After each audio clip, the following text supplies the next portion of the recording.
Bonjour frères et sœurs et merci de votre fidélité. Cet enseignement des béatitudes nous provoque. Il provoque la manière dont nous construisons et conduisons nos vies, nos sociétés, notre Église. L'enseignement des béatitudes nous révèle le cœur de Dieu, un cœur qui n'oublie pas les pauvres de cœur, ceux qui pleurent, les doux, ceux qui ont faim et soif de justice, les miséricordieux, les cœurs purs, les artisans de paix, les persécutés à cause de leur foi. Les béatitudes sont une invitation à voir les réalités que nous vivons aujourd'hui d'une autre manière, avec un autre regard, celui-là même de Dieu, parfaitement incarné par Jésus, dont le mouvement sera d'aller vers celles et ceux qui, a priori, n'ont pas accès au bonheur. Les béatitudes mettent en opposition deux conceptions du bonheur.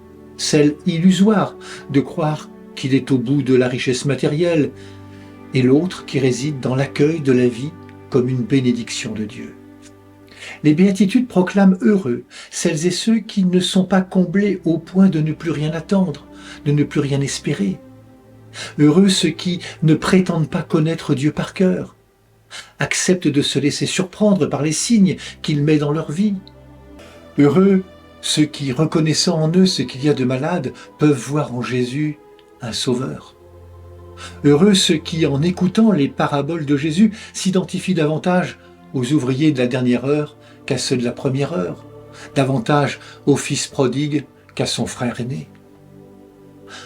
Quand on cherche la cause la plus profonde de tout bonheur, on ne la trouve ni dans l'argent, ni dans le luxe, ni dans le profit, ni dans la domination, ni dans la jouissance. Chez des gens heureux, on trouve toujours à la base une forte intériorité, une joie spontanée pour les petites choses, une absence de toute vie insensée, une grande simplicité, une grande sobriété. Il y a de fausses richesses, celles qui nous centrent que sur nous-mêmes.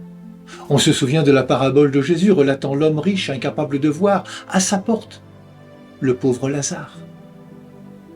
Cette richesse-là tend à prendre dans le cœur de l'homme une place qui revient à Dieu seul. Elle devient une sorte d'idole qui finit par détruire toute la confiance filiale que Jésus nous invite à avoir envers son Père et qui est aussi notre Père. Réentendons la parole de sagesse du prophète Jérémie. Béni soit l'homme qui met sa foi dans le Seigneur, dont le Seigneur est la confiance. Il sera comme un arbre planté près des eaux qui pousse vers le courant ses racines. Il ne craint pas quand vient la chaleur, son feuillage reste vert. L'année de la sécheresse, il est sans inquiétude. Il ne manque pas de porter du fruit. Frères et sœurs, accueillons les béatitudes comme le Christ lui-même. Lui, il les incarne par toute sa vie. Par sa vie et sa mort, il choisit cet itinéraire de la pauvreté à l'authentique richesse. L'heure de la mort est en effet celle de l'ultime dépouillement, de la pauvreté absolue, mais pour une nouvelle création. Oui, Père, que ta volonté soit faite. Bonne journée à toutes et à tous. Prenez bien soin de vous et des autres.